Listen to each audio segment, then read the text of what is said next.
there's one of three things that happened here. Either Kevin Durant said, these are my brothers. I've got to compete. I want to be out there to save the season. Our season's on the line. I'm not going to let this season get extinguished without playing. And that Kevin Durant pushed them to clear him. Because you know that the Warriors ultimately want to protect Kevin Durant because all along they wanted him to re-sign in Golden State.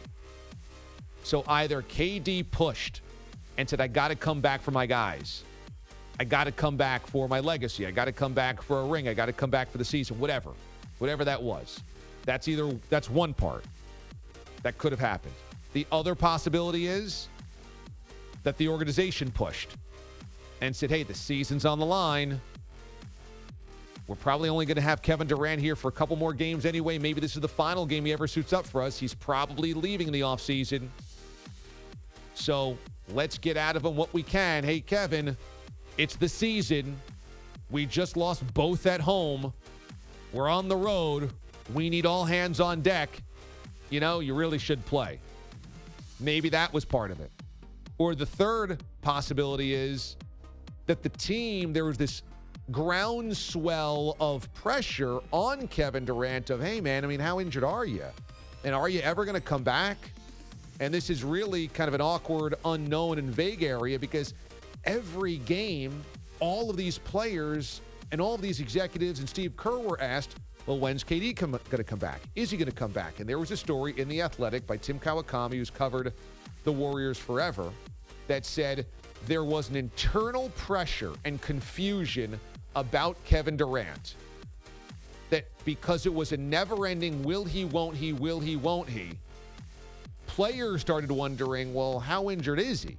Because, I mean, he's been out a month, and the season's on the line, and we're down 3-1 and on the road. And perhaps that influenced this decision. But all along, I just said, he's not playing. Once we got past Game 4, he didn't play. Why would you push him to come back at that moment after being... Because you can't ease him into a Game 5. You know, it's like you've got to hit the ground running at 60 miles an hour. And I feel terrible. I feel terrible for Kevin Durant. Because if this affects his career permanently, and he's never the explosive, put it on my shoulders, elite scorer that he once was, this is a small moment in time. Yeah, there was a championship on the line, but this is a small moment in time. He's got 2 rings already, and he had a window of another 7 or 8 years to be really unbelievably great, at least 5 to 6.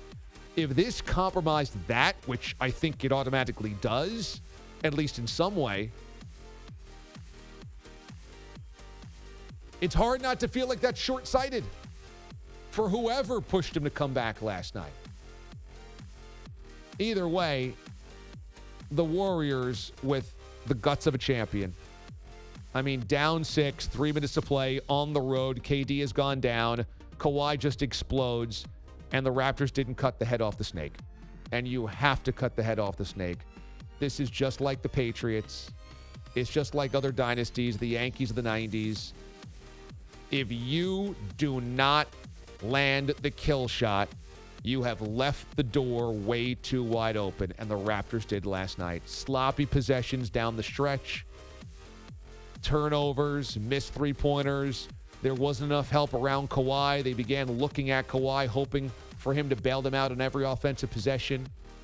And give the credit to the Warriors, man. That is such a gutty win after emotionally having a stake put through your heart when Kevin Durant goes down. And now they get to go back home, get new life. I mean, that was a devastating loss for the Raptors. I know they got 2 more cracks at this. But, man, I give so much credit to Golden State last night for how they responded, not only to open up the game, but in the face of adversity and losing KD and then being down 6 with 3 minutes to play, and they answered the bell.